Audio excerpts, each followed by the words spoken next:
Assalamu alaikum. Alhamdulillah, the Hajj registration process has started for 2024. For that, you want to go to hajj.nusuk.sa and I'll leave the link to the website in the description below. When you do get to the website, you'll see there are a few different options. One is you can change the language. You can log in. One thing to note is if you did have a login before from last year, that will no longer work, and you would need to create a new one. So before you get started, you want to make sure that it applies to you. So there are specific service countries that are onboarded to Nusuk. So you want to click on the serviced countries to make sure that your country is one of them. So for example, if you're from the United States of America, Nusuk would apply to you.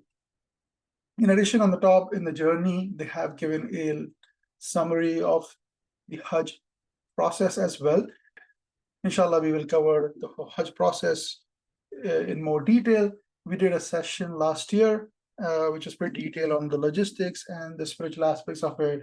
And the link to that video is in the description below. Inshallah, we will do some more this year as well.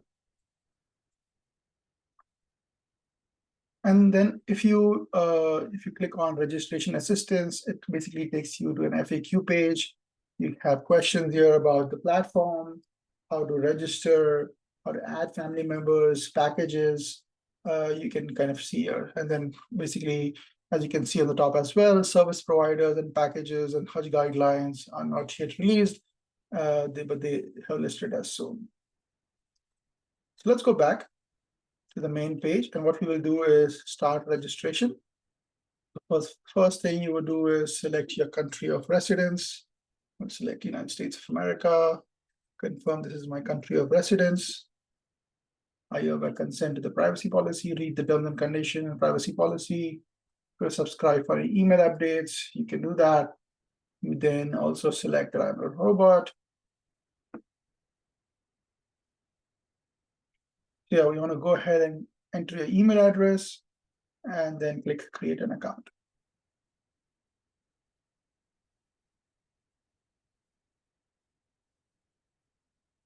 So now you'll get a verification email.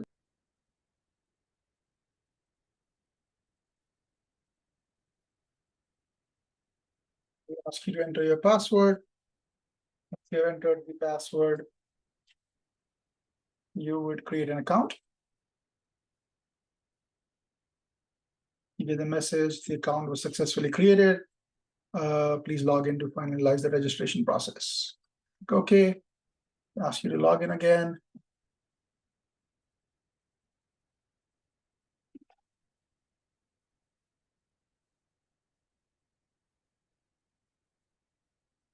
Then you would get another verification code.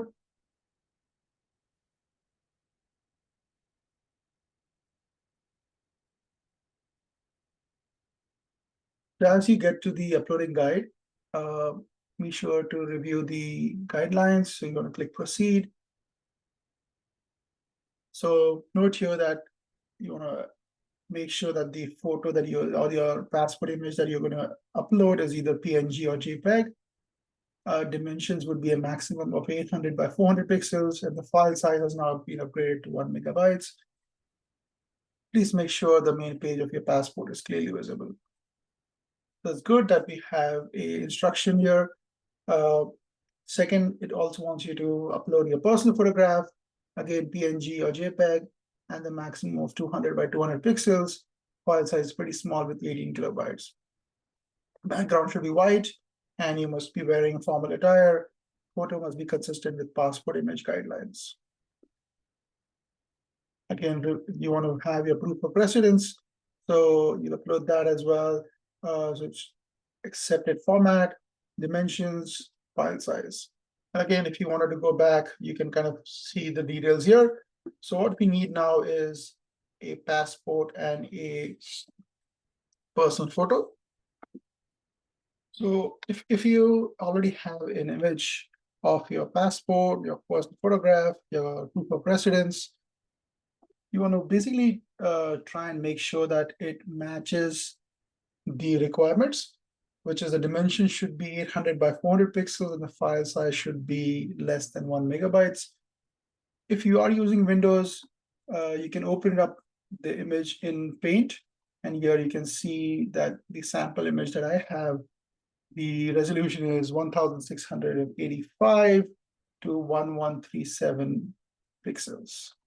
So now, as I can see, you can see that it has to be less than, it has to be basically between 400 by 800 pixels, and it has to be less than 1 megabytes. Now, my pixel size for this photograph is pretty high. The size of the image itself is less than 1 megabytes, which is good. But then what we need to do is change the resolution so that it can fit the requirements. And in order to do that, basically what you would do is you're going to open it up in Paint, or you can also do it on some websites. You can look for some image editors, depending on if it's on Windows, you can open it up in Windows in Paint. So I have got my image opened. I'm going to hit resize. When you hit resize, you can now change it where you can either do it by percentage or by pixels. So I'm going to do pixels. I want to keep the aspect ratio. So I want to be able to do that. And then let's change where my horizontal is 800. So the vertical, as you can see, is still more than 400. And again, we want to maintain the aspect ratio so it doesn't get messed up. So I want to go lower than that. So let me try to make this 400. And now you can see when I'm doing it for 400 vertical, the horizontal is actually 592, which is what I would like. And now with this change, the size of my image has changed. Again, you want to basically change your the size of the pixels, and this should help get your photograph in the right size as well. But let's say if you do have still larger, then you can also resize further by percentage to try and reduce it to get to a point where it works. So in this case now it works in both cases. I have the resolution also is fine, and the size is fine as well. So you can go ahead and save.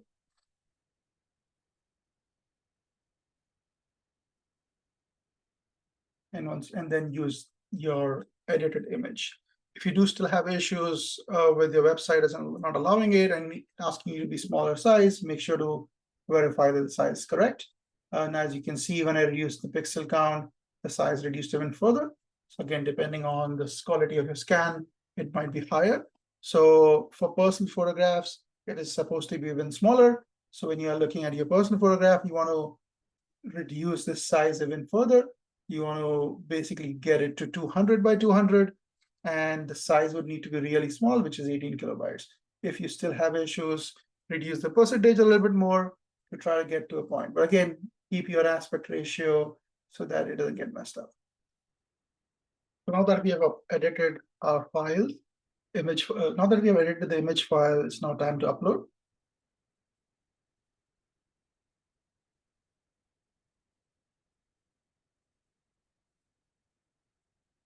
Now that these are uploaded, let's go ahead and click next. You're going to enter your first name, your last name. Again, notice the fields that are mandatory. Make sure it matches your passport, your nationality, your date of birth, birthplace, gender, passport type, your passport number, where it was issued, what's the date it was issued, when it's going to expire, and then on the bottom, you're going to consent to use the provided data for facilitating the Hajj journey, and confirm that the accuracy of the details.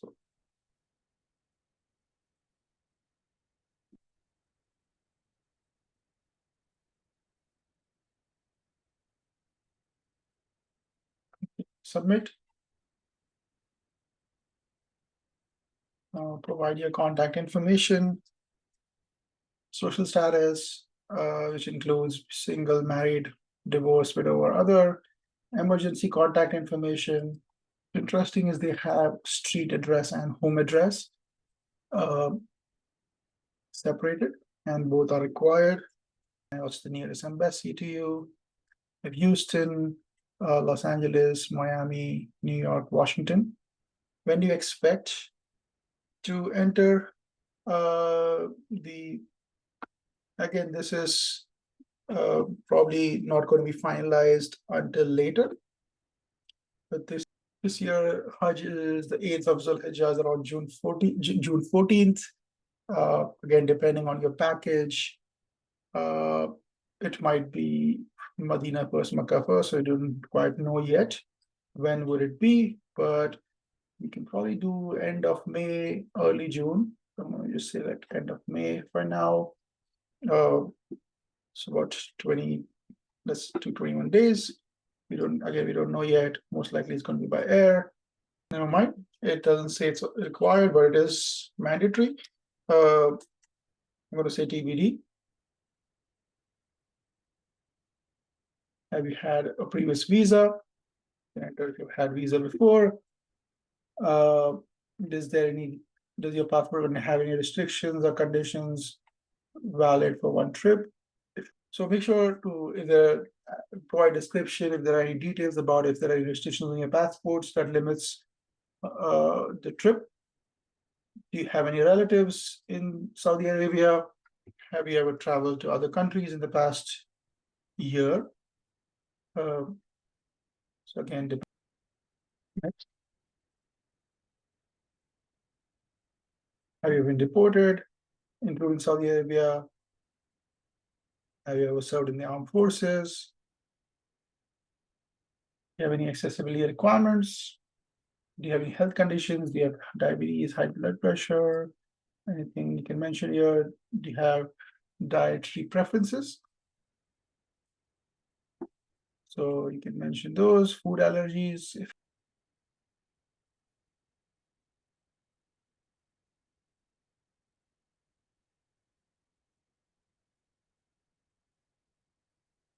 So then it's going to provide you the summary. Make sure to review all the information that is present here. Provide your consent, acknowledge that by registering, to understand that the approval is still tentative. You still have to purchase packages, and you will provide the original certificate of packages of vaccinations when needed, and you will review the terms and conditions before to review these. If you have additional family members that will be traveling with you, you could add them here. Go ahead and submit.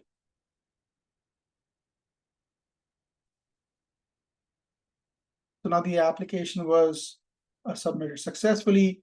Now it's in the review process. So once the review is completed, they will reach back, they will reply back, and they will provide updates on if any additional information is needed.